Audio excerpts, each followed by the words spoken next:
What's going on, you guys? It's your Huggable Hipster here, and I have a very special guest for today's podcast, Parris. He not only does InfoSec by day, but he's also a host for so many different things. Parris, can you tell me all of what you do? Because you not only do YouTube, you do stuff with IGN, you do so many different cool things.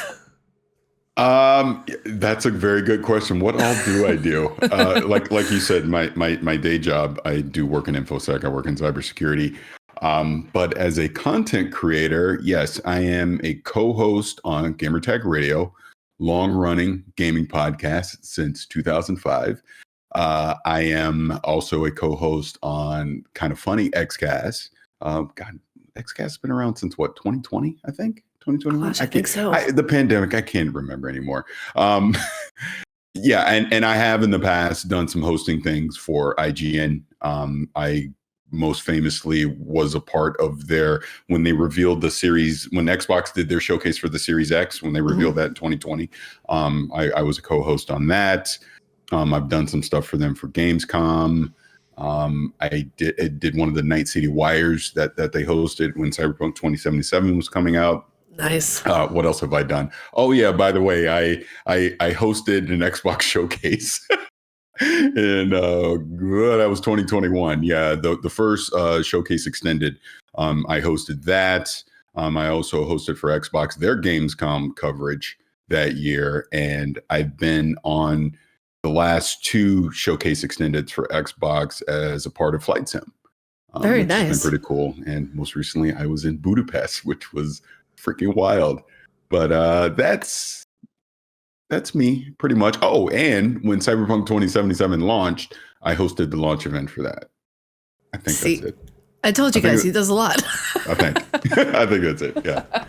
So I want to say thank you, by the way, so much for coming on the podcast. Oh, of course. I know it is a very busy season. Final Fantasy 16, Cyberpunk 2077, Phantom Liberty is going to be coming out. When I saw that presentation, I screamed. Yeah. I can tell you because I got a chance, two things. I got a chance to play it for about an hour and a half during Summer Game Fest, extended demo. And I also got to talk to some people from CD Projekt Red, most notably Pavel Sasko, which that ironically was just in the elevator as I was going to the appointment because he happened to be coming in and, we knew each other. So it was like, oh, hey. And then we're going up the elevator. We're talking a little bit about, this was before I played it. But then I talked to a couple devs, and that interview was on Gamertag Radio. After I played, and this is a complete overhaul. This is really the true vision of what we saw in 2018 for Cyberpunk, where they've completely overhauled all the systems. I mean, there's the whole police system's been overhauled. There's vehicle combat now, skill trees, everything's been overhauled. There's actual cyber psychosis in the game now. So you can't just load up on cyberware however you feel. Introducing Dogtown, this new area. There's new endings now. Like, again, I don't want to spoil the original endings, but there's new endings now, and I think there's a good reason why. The way that the story is going for Phantom Liberty, but yeah, it looks fantastic. My only concern is it's coming out 9/26, and when in the heck am I going to have time to play all these games? It is obnoxious the amount of games that are coming. Yeah. Like, look, you're going to have to make decisions. That's what's going to happen because there's no way you can play all these games that are coming out over the next few months. This is going to give me flashbacks to those neon yellow signs that came out from CD Projekt Red. Sorry, but later, I'm just like, please don't. Yeah. What I'm curious about with Cyberpunk, though, is what is going to happen. Because, like, my thing is psychology. So whenever I look at the story, I'm thinking, wow, cyber psychosis. You have like a secure your soul program, which I thought was such a unique idea for Cyberpunk to have. And I'm so excited to see them just expand on those ideas in the DLC. Yes. Same here. Yeah. And it's so funny. I'm assuming you saw Edge Runners. On Netflix, which was fantastic. That was almost, and they've done a great job over the past few years with updates and patches, but it was almost like Edge Runners was kind of that rebirth for Cyberpunk because that was so well done. But I'm blanking on the Studio Trigger. that did the anime for that. It was just so good, and the fact that it was such a one-to-one reproduction of Night City that you would play in the game, you could really relate to, like, oh, I know that area. Oh, I was there. Oh, I did. You know. And then the way they introduced cyberpsychosis in that anime, and now I'm sure it's not going to be 100%, but now you'll have those same repercussions when you play Phantom Liberty. I think it's great. So it's going to force you to actually think about how you're upgrading your V and how you're planning to use various cyberware, things like that. Because some of the later, and I know we're all Cyberpunk talk, but it's so exciting though. Yeah, I've been playing a lot as a net runner over the last probably 6 months or so. I'll just go back and jump in and do builds, but I've really been pushing as a net runner. And now, I mean, I'm basically a god in the game right now. I just look at someone and I can make them, pull out their grenade and blow themselves up, or, do the system shock or suicide. Like, I can do everything in the game. I can force other characters into cyberpsychosis. That's how OP I am in my Netrunner build. Now I probably can't do that. And that's actually a good thing, I think, because it means I need to be very thoughtful about how I build out, and what builds I'm going to do, what weapons I'm going to do, what cyberware I'm going to do, etc. So I'm planning when I do, I'm going to jump into Phantom Liberty day one. How could I not? But I'm probably just going to play from scratch, from start. So by the time I get to the actual expansion, it'll be just a natural part of the game versus me just jumping into it, which you can do, by the way. Yes, it's very similar to The Witcher 3 with Hearts of Stone and Blood and Wine, where you can just jump directly into it if you so choose. But I'll probably want to naturally play it, as a part of the game. So we'll see. And I'll stop talking Cyberpunk because I'll talk about it for an hour. I mean, same, because I played that game 3 times, and it's one of those games of where, like, it doesn't matter which character you start as, the story is going to be different regardless. And that's the one thing I love about the game. Because when I jumped into it when it was at launch, and people got so pissed at me in my review because whenever I said, oh, I only had I think maybe 5 bugs to count on my hand, and they were like, how? On the Xbox Series X? And I was like, yes, not PC or PS4. When I went still to play in the PS4 for a big comparative review that I did, there was still things, and mind you, that was before one of the patches they had came out. Now it's absolutely fantastic. Right now. And they made the smart decision of they're just going next gen consoles only for the expansion. So, which that was another thing when I promise I'll stop talking about this. But when I sat down for the demo, because they gave me a choice, I could play on Xbox, PlayStation, or PC, and I chose PC because that's where I play the game. And I had been playing it, a few days before I went up to LA for Summer Game Fest, so it was fresh in my mind. And when I sat down, I immediately turned to the guy at CD Projekt Red that was sitting with me, and I go, "This is a visual upgrade." And he was like, "Yeah." He was like, "Yeah, it is." But I mean, I could instantly tell. And they did, the PC requirements have been updated, so they're higher now because they are going for more visual fidelity. Again, I don't know if you've played on PC or not, but they introduced path tracing as well, with the NVIDIA cards. I was even a part of the NVIDIA campaign promoting that, but it's just phenomenal from visual, and it's even more so now than what I'm playing right now. So again, I literally can't wait until September to be able to play it. It is one of the most visually impressive games that's out right now for sure. My soul is going to be happy, incredibly happy. I think, I could talk about Cyberpunk all day, but, speaking of new games that are going to be coming out, October is going to be completely stacked. Oh my God. Do you realize there is a 10-day period? Because I tweeted this. There's a 10-day period where you're going to get Forza Motorsport, Assassin's Creed Mirage, Alan Wake 2, Spider-Man 2, all in 10 days.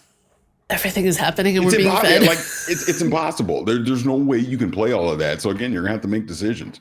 And then, not to mention, even though they've not announced it yet, we know it's coming. Probably 2 weeks after that, it's Call of Duty. Whatever the new Call of Duty. I didn't even think about that. Yep. I didn't even think about that. Yep. That's going.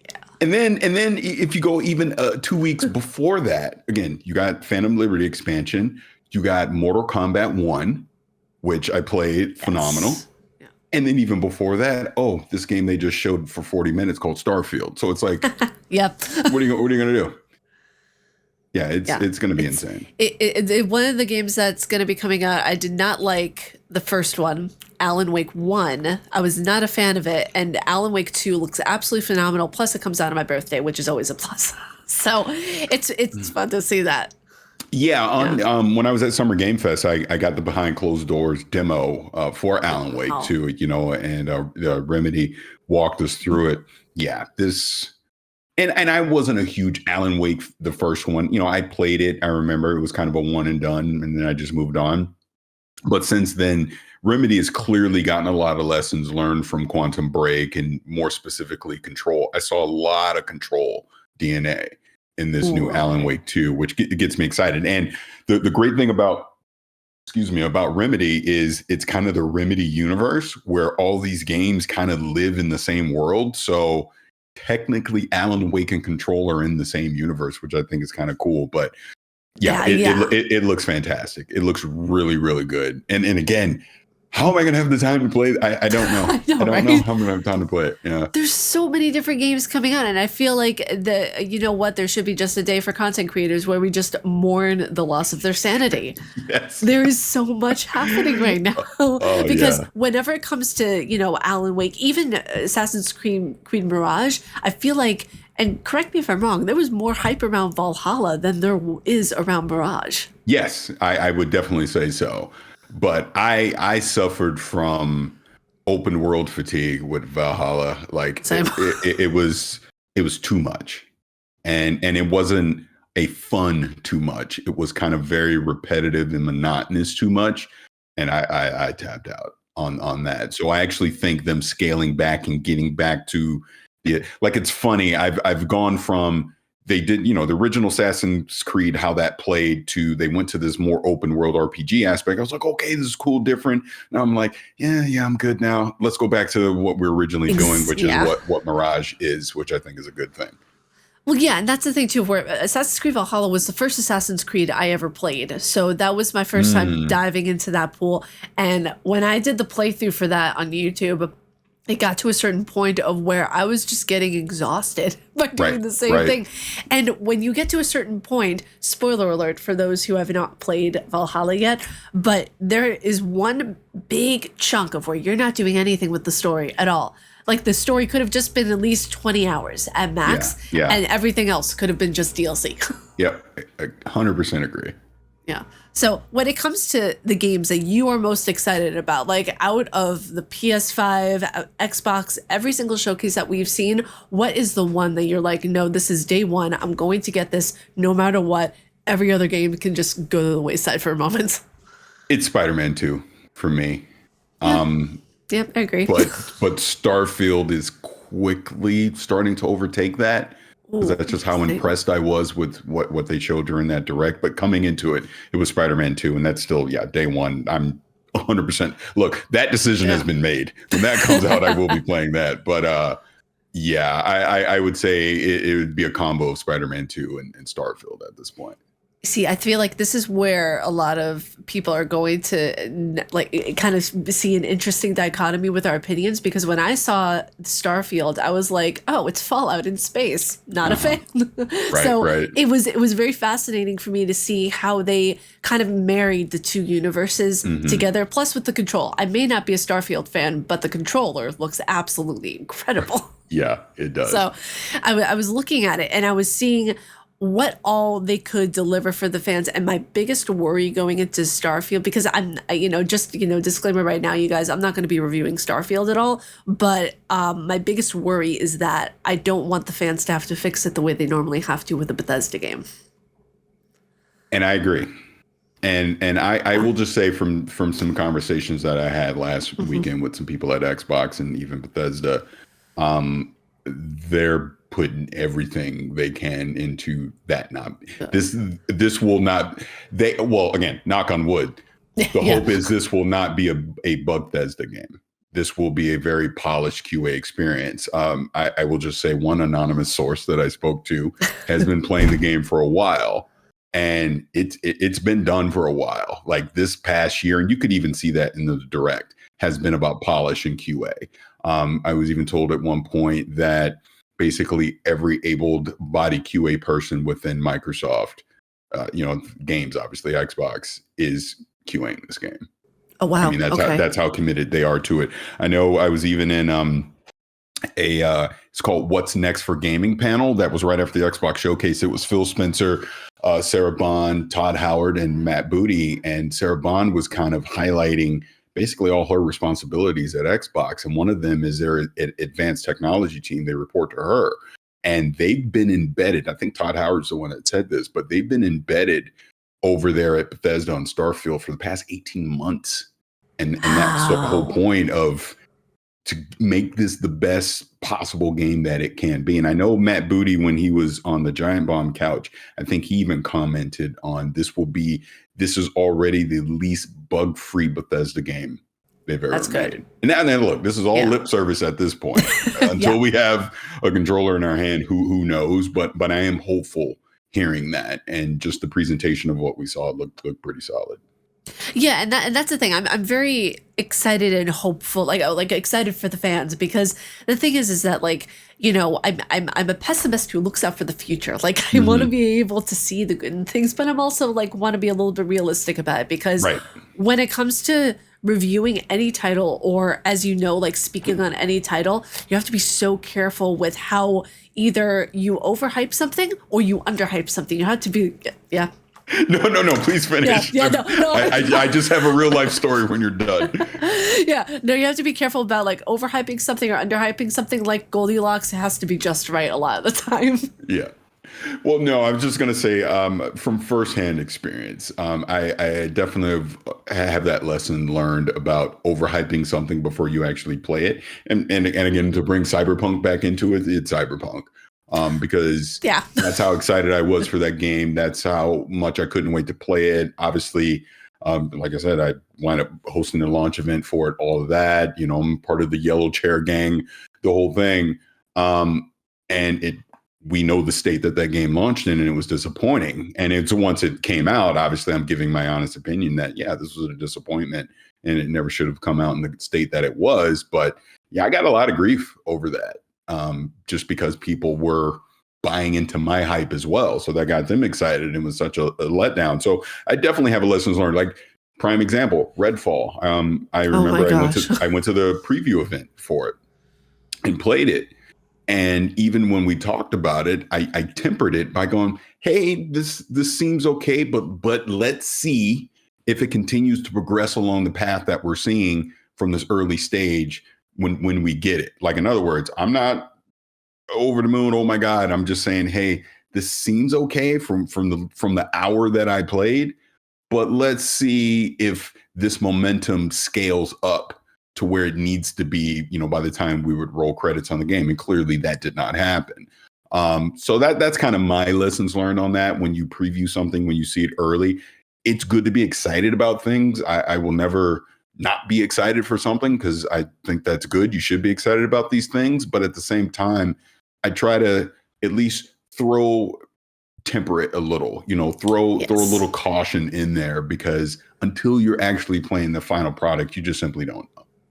Oh yeah, exactly. I get so overly hyped, for example, whenever I hear anything that has to do with Soulsborne, anything that has to do with that. Because when I played the demo of Lies of P, I was like, I'm there. First day purchase, absolutely. But then I had to remind myself, okay, is this going to be a first day purchase because I like Dark Souls games, or is it going to be a first day purchase because I like Pinocchio, It has to do with so many different variables. And a lot of people, I don't think, realize that there's this kind of weird balance that has to be met between consumer and content creator.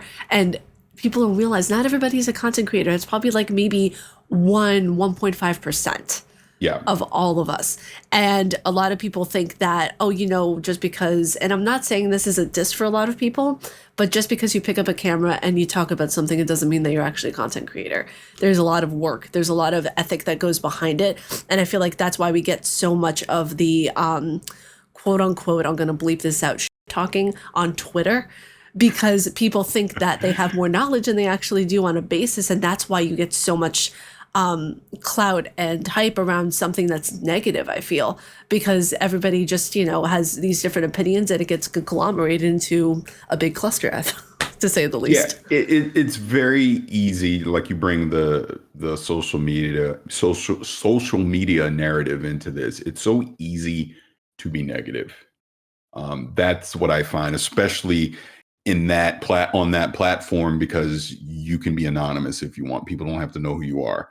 Whereas people like ourselves, I'm on camera. You know who I am. You know my name. You're like all of this. So you're definitely more public facing. And I try to not dive, dive into that negativity because, as I told you off camera, I just think it's pointless.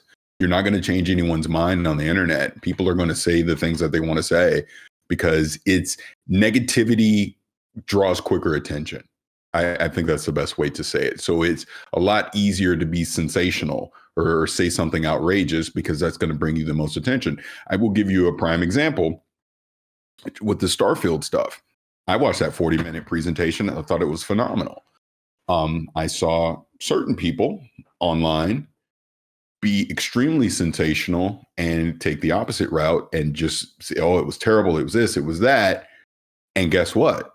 They got a ton of clicks and views and everything off of that because it's like, wow, here's a negative take on something versus the hundreds of thousands of positive takes on it. But it's that one negative one that's going to get you the most attention and get you the most exposure. And it's unfortunate that that's just a part of what social media has become.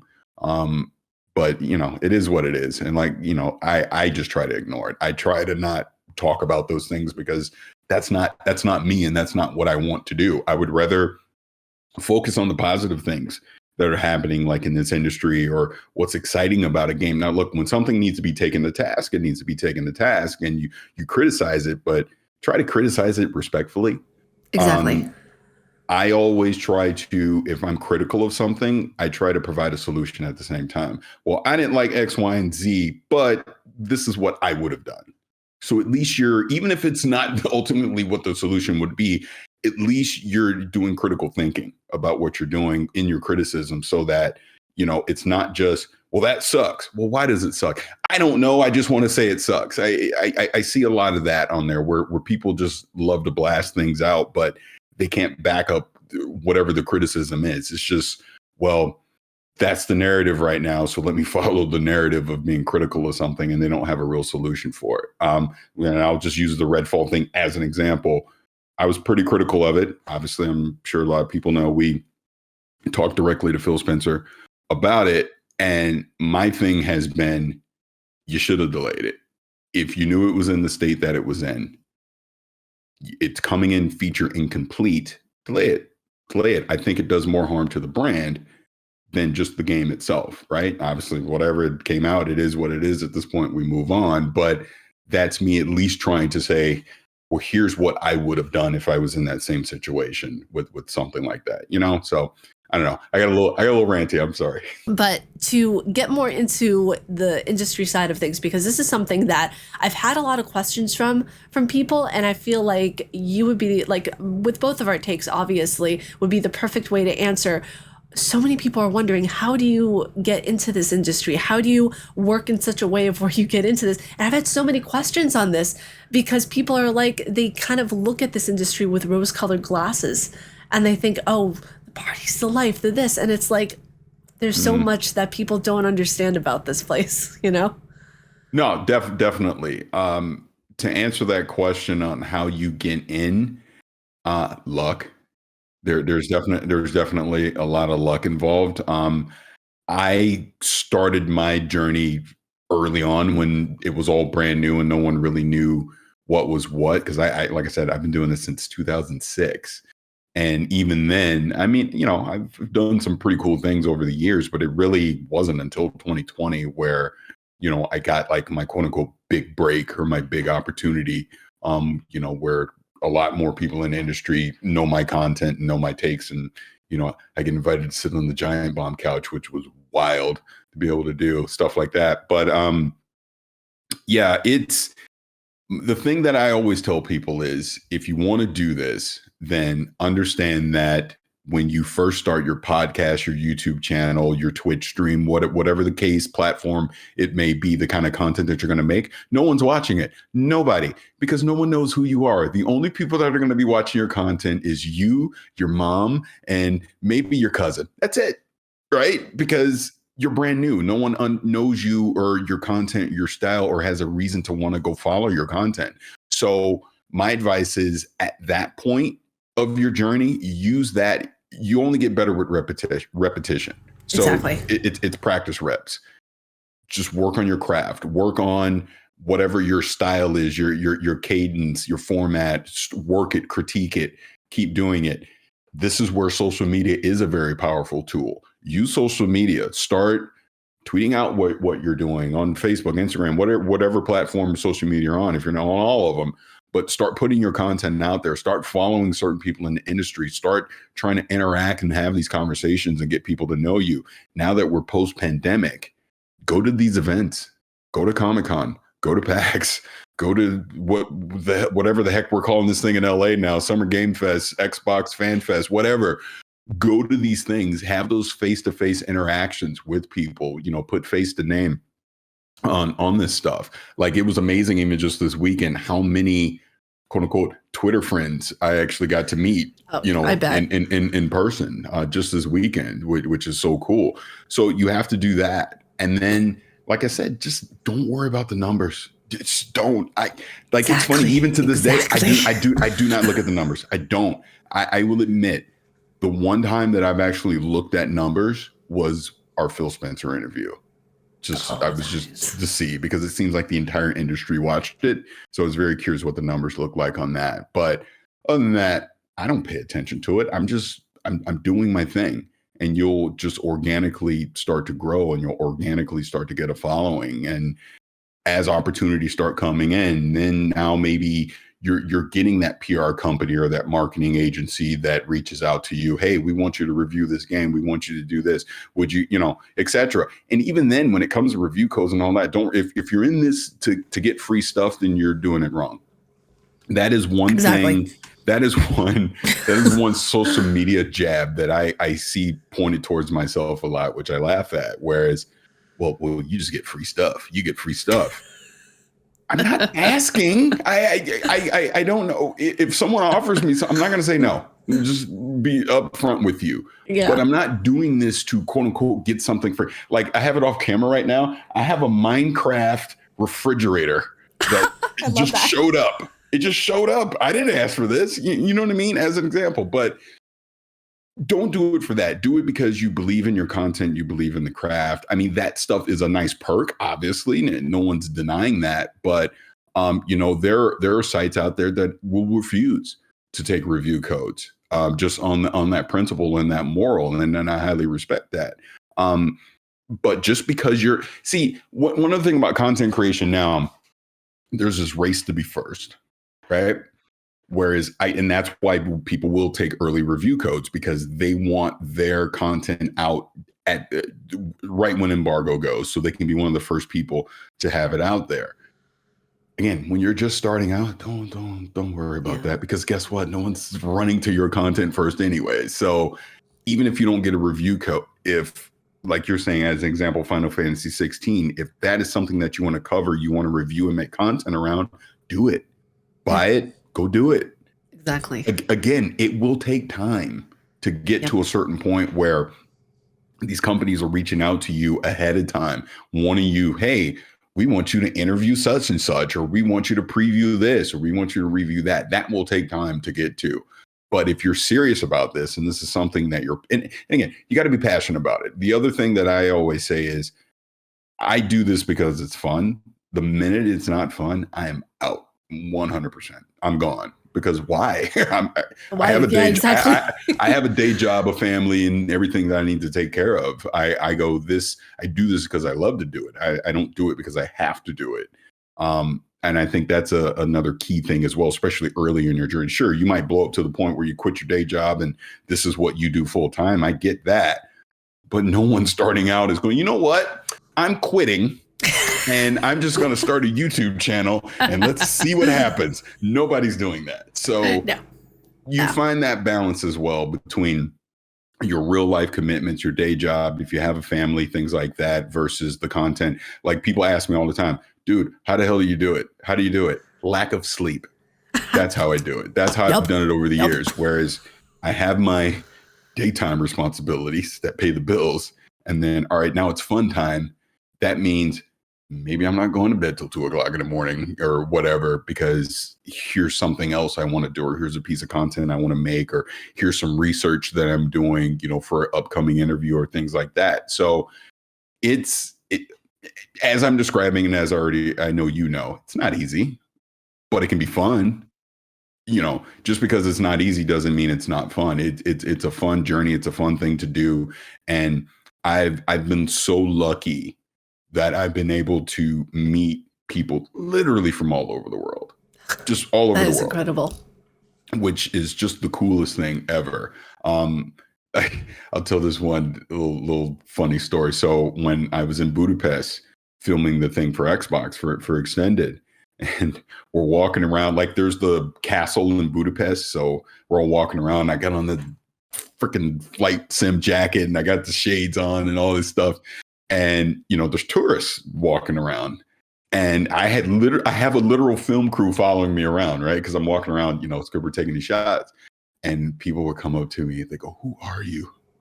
You're somebody, oh, no. You're an actor." And I go, "Dude, I'm nobody." No. You would not have a film crew if you were nobody. It was the most hilarious thing. But it's like little stuff like that. I mean, that is so cool. Such an awesome thing that happened. But to that point, I started in 2006. It took me until 2023 to get to that point to have that quote unquote awesome moment, right? Exactly. So it takes time. It is the whole point that I'm saying here. I get, like I said, I feel that I'm extremely lucky, extremely fortunate for the opportunities I've had, especially over the past probably 4 or 5 years. But not everyone's going to get a chance to sit down with the head of Xbox and tell them how much you didn't like their game.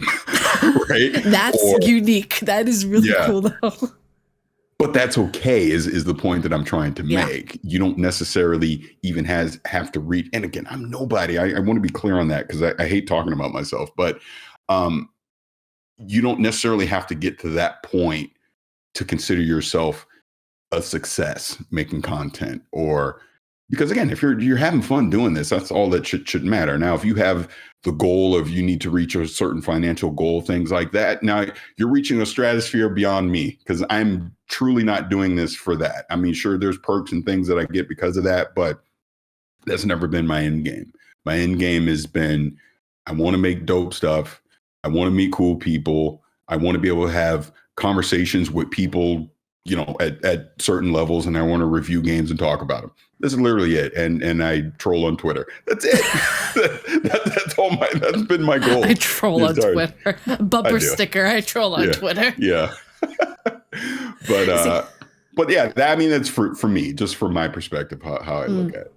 Yeah, and that basically, like, it's been the same for me. I started this in 2016 when I graduated. Oh gosh, a month before I graduated from college, and it was one of those things of where I was set to be like a drug and alcohol counselor. I was set to do all of these different things, and I thought, you know what? I'm coming out of a really bad breakup. I want to do things for me right now. I want to be able to take time. And there was a video on my recommended page on YouTube that was from Markiplier that was like, it was something of where like, how do you be a successful YouTuber? Like, it was some like kind of cheesy title.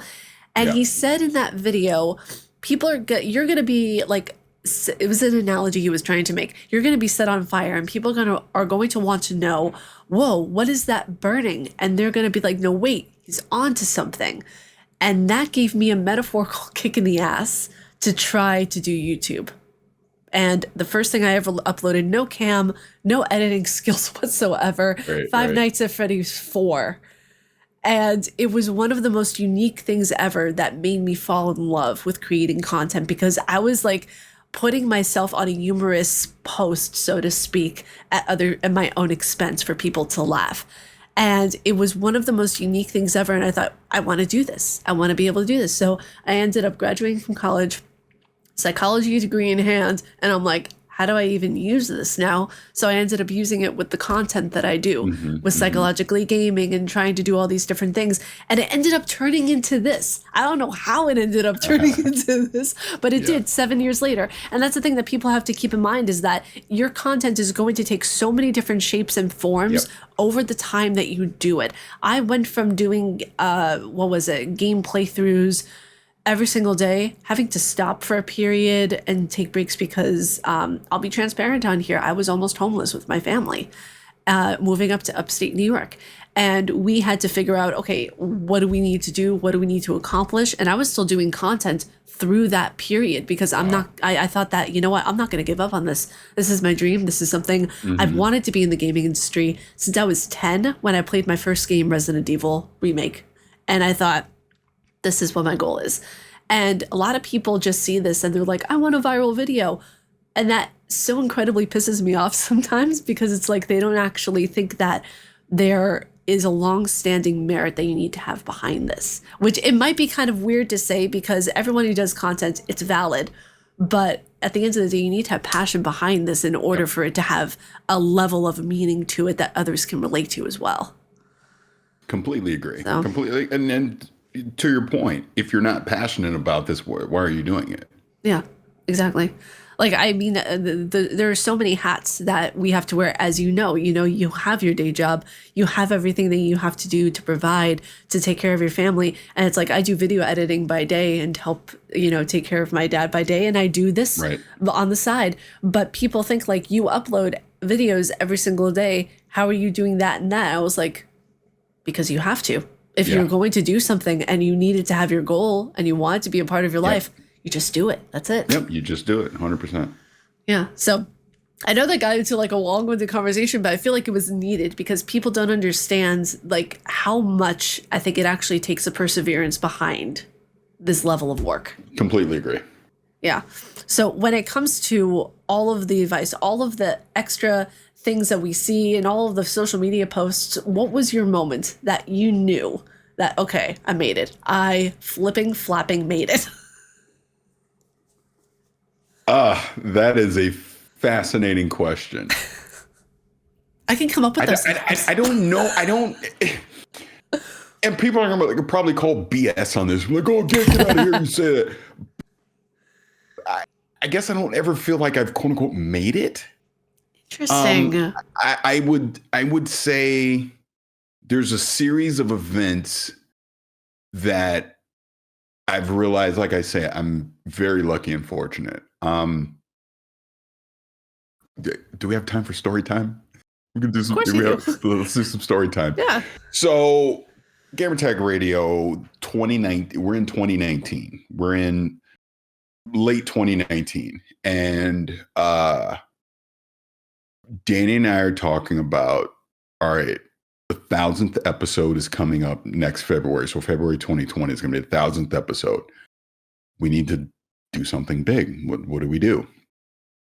And I immediately said, if you're going to get anybody, it has to be Phil Spencer.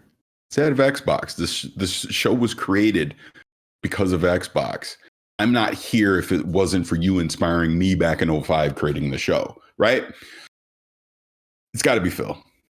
I don't know. That's going to be tough. And I'm like, well, all we can do is ask. And I think he reached out to PR or something, wasn't hearing anything. I can't remember exactly. But Game Awards 2019. So there's two things that happened 2019 at that Game Awards. My first time I had ever gone, by the way. So we're at the Game Awards. And the first one is, even before it starts, I run into Greg Miller. Now, Greg, obviously, is big, kind of the whole thing. In passing at E3s, he would know who I am or whatever, but we never actually conversed and talked, right? Ever. We actually talked, like, at this thing. And I'm thinking in my head, oh my God, I'm talking to Greg Miller. This is great. This is crazy. And I'm like, wow, that was really cool. Like, wow, he actually knows who I am and actually wants to talk to me. I thought that was cool. So that happened. Second thing is, after the Game Awards, everyone goes to the JW at LA Live, right? That's just the spot. Even just here this weekend, every night, everybody's at JW. So we're at the JW after the Game Awards. Who do I see? Phil Spencer. He says, "Oh, I know who you are." What? You know who I am? That's crazy. And I said it to him, but I don't know if this was what made it happen. But I even said, "Hey, our 1000th episode's coming up. We would love to get you on." Da da da da da. He was like, "Oh, that'd be great," kind of thing, right? Quick conversation done. Now, Aaron Greenberg, at Xbox, we've known him for years or whatever. Earlier that night, I told this to him too. Hey, we would love to get Phil on. It's going to be 1000th episode. We think it'd be a big deal. Blah, blah, blah, blah, blah, blah, blah, blah.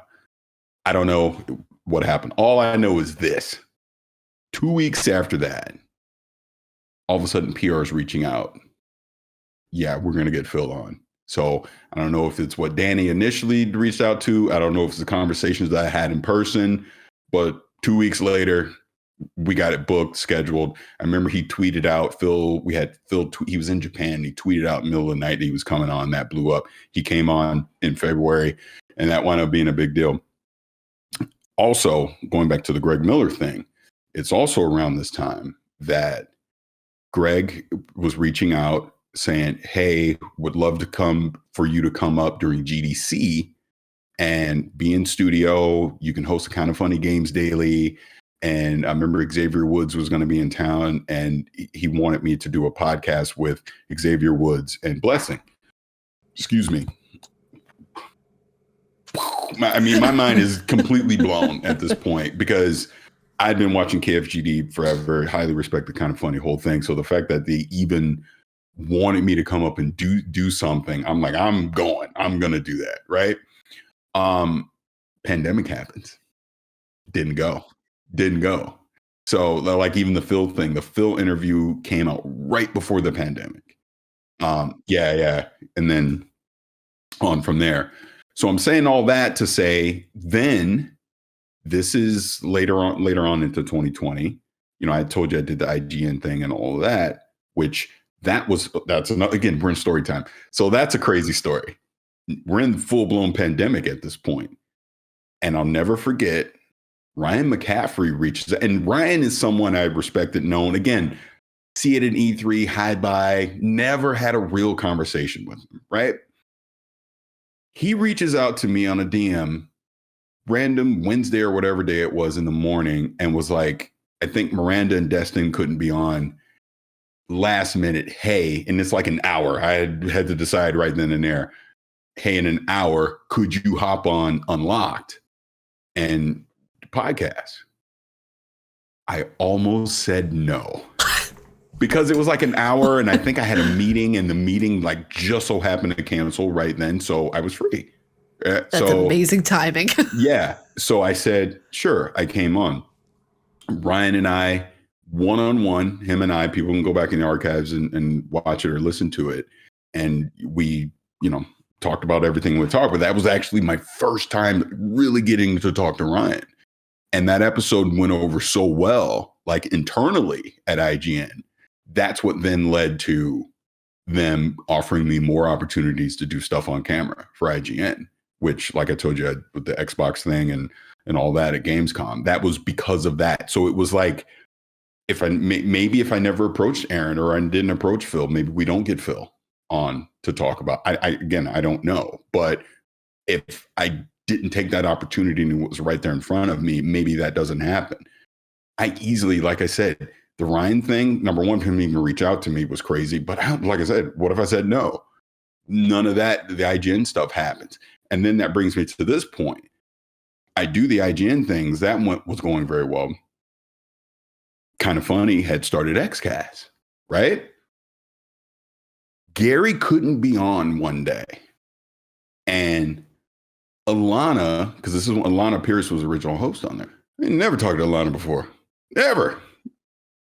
Reaches out to me. Hey, Gary can't be on. We would love if you could fill in. Okay, I'll do it. I come on. That obviously went well. There was another time Gary wasn't going to be on. They asked me again. Gary wound up being on. So now I'm on with Gary a lot, like all of them. That went well. Then when Alana left, because, she was doing stuff at Sony Santa Monica, the whole KF community was like, Parris should be the replacement. And then privately, Tim and Greg had already reached out to me and we kept it quiet until January of 2021. I guess that's when I joined officially. They wanted me to replace Alana. And the rest has been history as far as that goes. So it's just, and this is what I'm telling you, it's just dumb luck. And it's about how you treat people. Treat people the way I always say, treat people the way you want to be treated. So these are through casual interactions. This is why I say go to events, get your face out there. Casual events over the years basically led up to those moments for all that stuff to happen. I'll give you one more. So, like I told you, I hosted Showcase Extended in 2021. Never been on the stage before, never read off a teleprompter before, never did any of that stuff. Ever. I half jokingly on Twitter was saying how I would love to host an event. Half joking. That's what started that conversation internally at Xbox. That's for me amazing. To come on and do that. And that was just the craziest thing either. Because it's all covert secret ops. You can't say nothing. And I'll never forget reaching out. They wanted me to come up to Seattle for a week to do something. And then it turned into that. I did not know what I was doing until I literally walked out on stage in front of a camera with a teleprompter. Didn't know. Oh my gosh. Until then.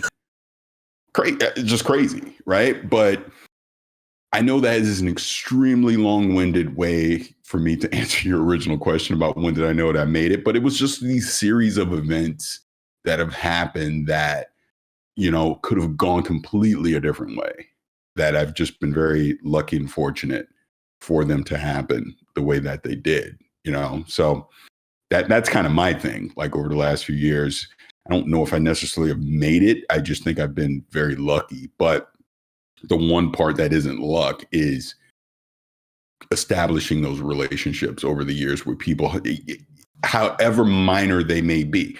And the one thing that I will say about social media and the content that you make, you never know who's paying attention. Oh, exactly. What you're putting out. And that's part of it too. So the way that I've been conducting myself over the years was being noticed as well, even though I didn't know that was happening at the time. I know it now, but that's also a part of it too. When it comes to content creation and companies reaching out to you for opportunities at the same time, they are looking at how you conduct yourself when you don't realize there's a spotlight on you, right? I think Exactly. That goes a long way too. Because you're more natural, you're more yourself, and they see you. Yeah, they see you in your natural habitat and territory, and it's so cool because like when you were talking about your story, I was actually thinking in the back of my mind, well, when did I realize that I kind of quote unquote made it in this industry? And I'm thinking back to like these little moments, kind of like how you were saying that built up in a way. And I remember the beginning of this year, I got sent my first AAA game key for Forspoken.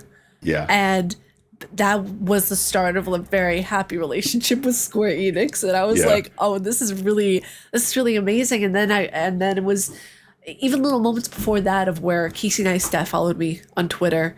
And it was like, wait a second, I look up to this dude. How does he know my content? Right.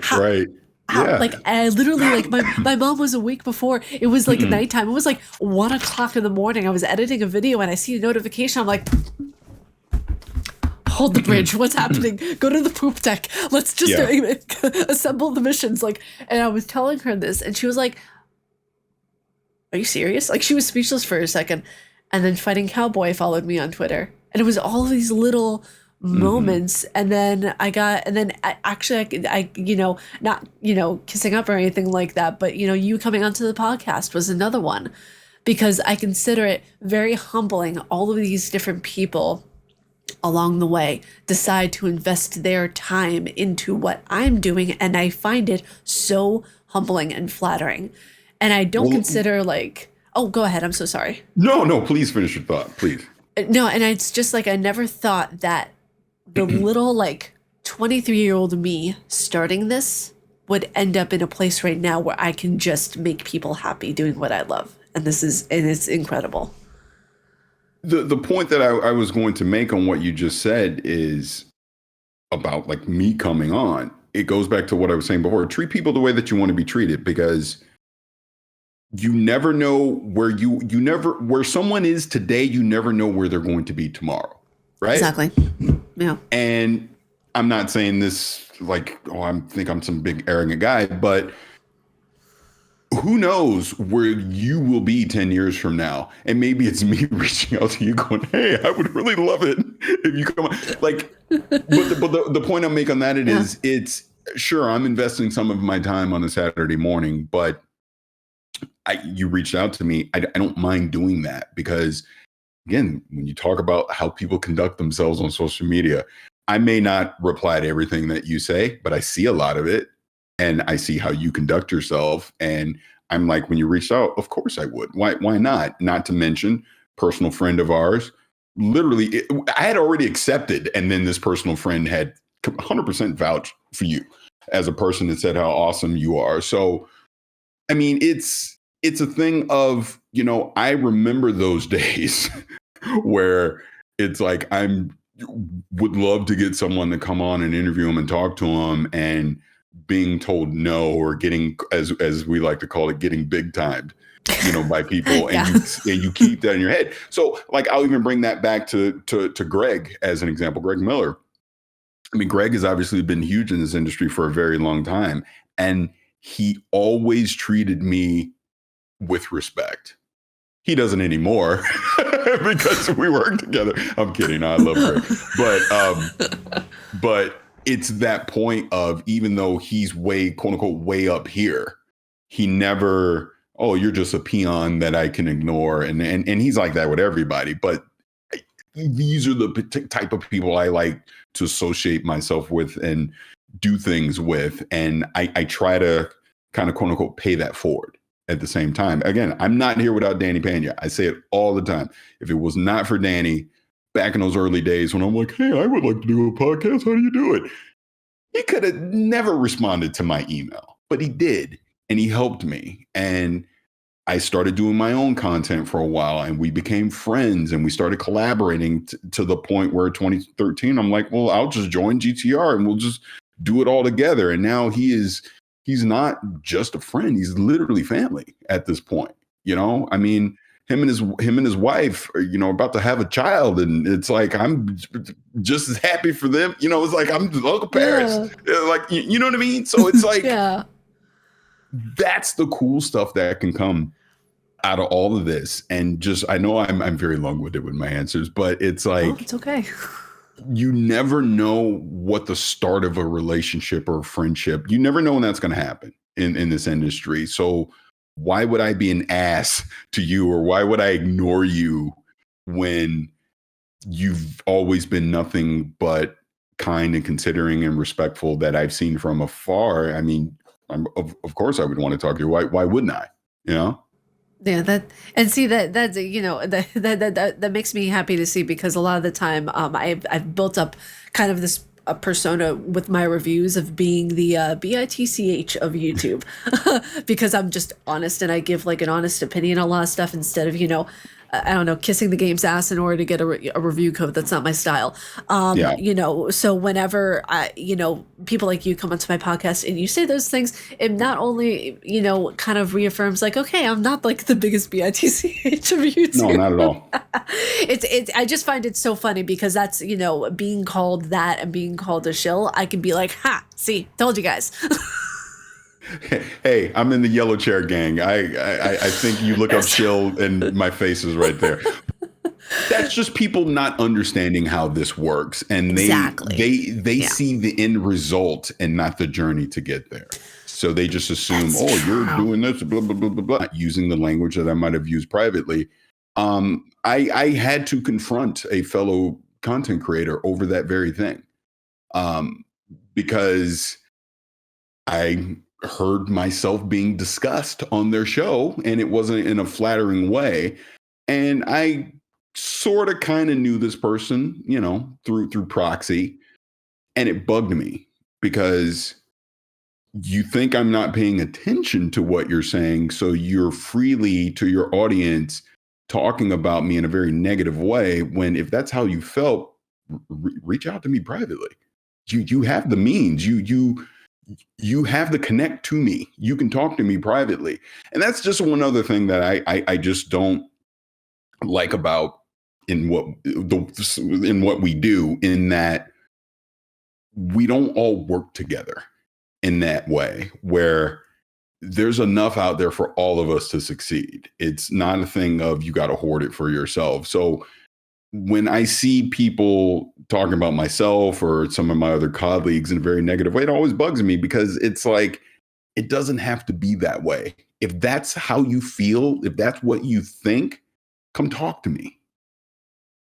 I will answer your questions. I have no problem doing that. If that's what you think, and then that's what spurs on a lot of this negative stuff that we see online and the whole thing. I just really wish, you know, our common friend, we say it all the time, crabs in a barrel. It's very, you see someone trying to succeed and get out, and the mentality is, well, I'm just going to drag you back down.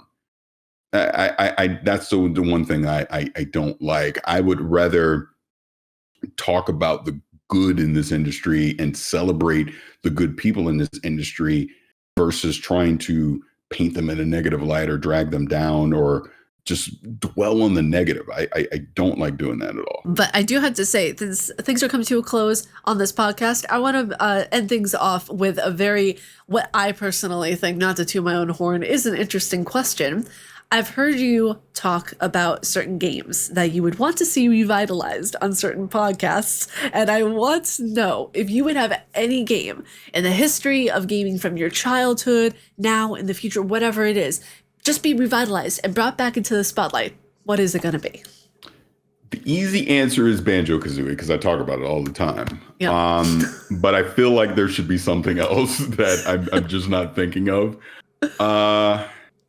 Man. I mean, like I said, Banjo is going to be my default, because I think, let's just stay on that, because I think that was such a refreshing platformer for its time. 25th anniversary is this year, by the way, which the Xbox. Oh, wow. Come on. Really? Come on. I feel old. Yeah. But how much I love that game, and I love those characters. And I just think there can be a modern take on it that could totally work. And the fact that maybe Xbox has just not found the studio to do it yet, whatever the case may be. I might have been told a thing or two, but I just wish it would come back. Like I said, and I've even joked, I go, you could make Banjo-Kazooie the Legend of Grunty or something, right? And you could tell the story from Grunty's point of view, which I think would be phenomenal. But yeah, that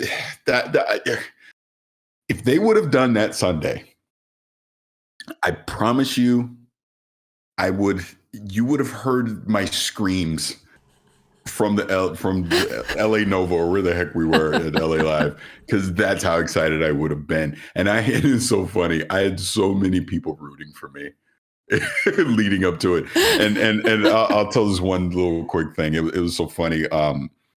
When we're at this Xbox mixer thing, and I ran into Pete Hines, and Pete Hines and I were talking a little bit, and he asked me, this one thing I wanted to see, and I said Banjo, and he looked at me and he smirked, and me, I'm trying to read into the tea there, like, does he know something?